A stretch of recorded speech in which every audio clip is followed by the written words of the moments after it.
In this video, I'll guide you through how to change your trading preferences on Trading 212. Whether you're a seasoned trader or just getting started, customizing your trading settings can significantly enhance your experience.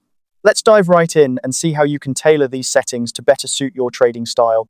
First, you'll need to open the Trading 212 app on your device. Make sure you're logged into your account, as these settings are specific to each user profile. Once you're in, locate the menu icon, which looks like 3 horizontal lines. This icon is typically found in the top corner of your screen.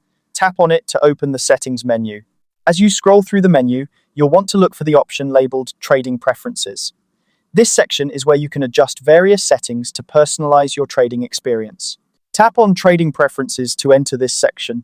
Inside the Trading Preferences area, you'll find a range of options available with toggles. These toggles allow you to easily turn features on or off according to your needs. For example, you might want to enable or disable specific notifications, adjust chart settings, or modify other trading functions that can impact how you interact with the platform.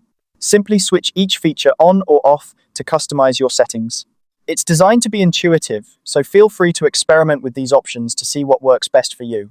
Once you've made your selections, there's no need to worry about saving your changes. The Trading 212 app automatically updates your preferences as soon as you adjust the toggles. This means you can instantly start enjoying your customized settings without any additional steps. And there you have it. Changing your trading preferences on Trading 212 is a straightforward process that allows you to tailor your trading environment to fit your personal style and needs. By taking a few moments to adjust these settings, you can enhance your trading efficiency and make the platform work better for you. Thanks for watching. If you found this guide helpful, be sure to like and subscribe for more tips and tutorials. Happy trading!